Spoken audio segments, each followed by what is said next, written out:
Iya baik, terima kasih pemirsa Anda masih bersama kami di Market Plus dan sebelum kita lanjutkan dialog kita pada pagi hari ini kita akan lihat terlebih dahulu bagaimana posisi IHSG di 3 menit pertama pembukaan perdagangan pagi hari ini mencatatkan cukup positif naik 1,1% ke 7.030-an. Kemudian saham-saham yang menjadi top gainers ada Bumi, BRPT, Tins, Mina, PTRO, Cuan. Sementara top losers ada Goto, AADI, Adaro, dan juga UNTR dan LSIP. Sementara dari sektoral, basic industries memimpin penguatan disusul infrastruktur, industri, cyclical, properti. Sementara itu sektor-sektor yang melemah ada kesehatan, teknologi, dan juga transportasi. Kita bergeser ke pembukaan perdagangan Bursa Asia pagi hari ini pemirsa. Kami hadirkan informasinya untuk Bursa Asia Nikkei tutup pemirsa pada perdagangan hari ini, kemudian STI dibuka menguat 0,6%, Kospi juga menguat 3,1% dan Hang Seng menguat 1,7%. Kemudian untuk saham-saham pilihan yang direkomendasikan pagi hari ini ada BTPS, ICBP, INTP dan juga TOWR dengan masing-masing rekomendasi buy.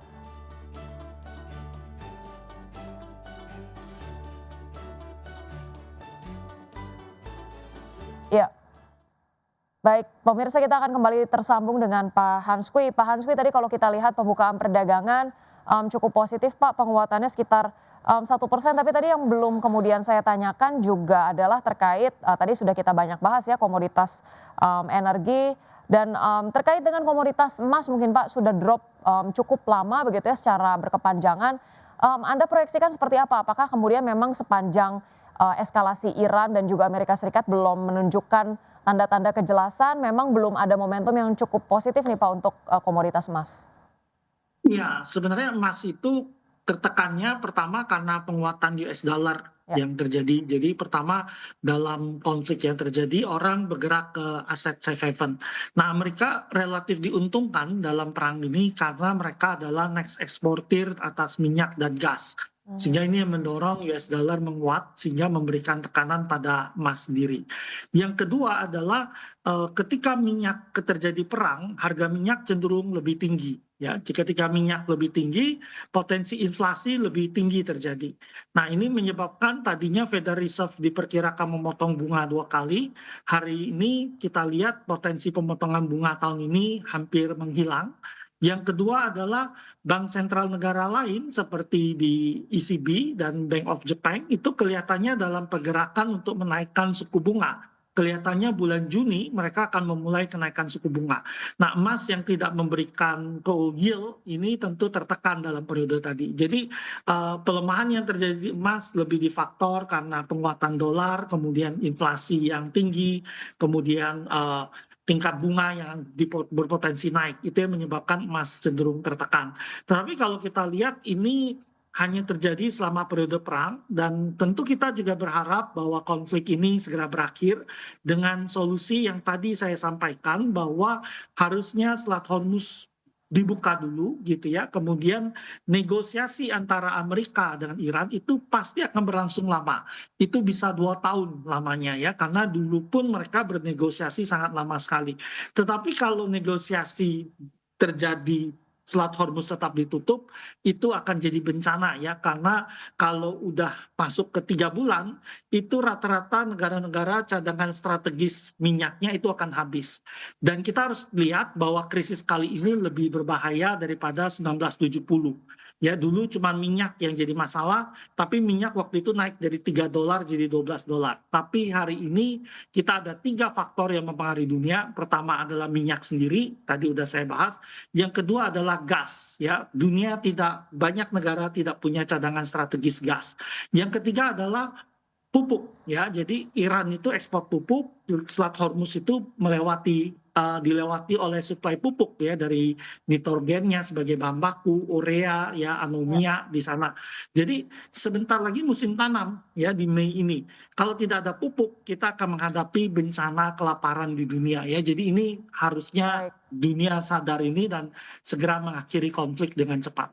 Baik, Pak Hanskui kita punya waktu yang cukup terbatas. Pak Hanskui untuk saham-saham pilihan ada BTPS, ICBP, INTP dan juga TOWR. Mungkin boleh Anda summary-kan secara singkat untuk keempat saham ini rekomendasinya seperti apa Pak Hanskui?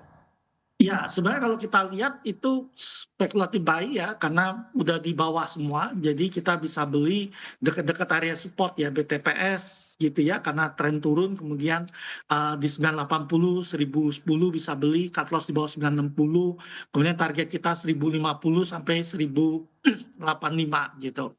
Kemudian yang kedua ada ICBP ya, kita juga beli 6650, 6775, cut loss di bawah 6.500, target kita 7.000 sampai 7.200. Kemudian INTP juga rekomendasi beli ya 5.075 sampai 5.225, cut loss di bawah 49, target kita 5450 sampai 56.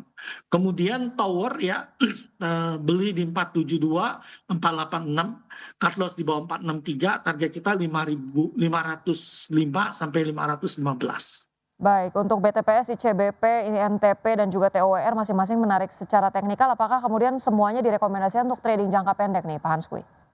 Ya, ini trading jangka pendek. Kelihatannya indeks kita akan menguat karena ada proposal baru dari Iran masuk ke sana.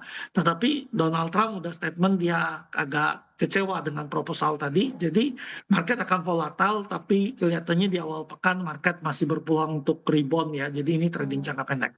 Baik, untuk perdagangan hari ini sendiri, Anda proyeksikan support dan resistance IHSG akan seperti apa nih, Pak Hanskui? Ya, nampaknya indeks cenderung menguat ya dengan support 6.900 gitu ya, resisten kita di 71 sampai 7230 ya pergerakannya. Cenderung market kita rebound biarpun perkembangan global pasti sangat mempengaruhi.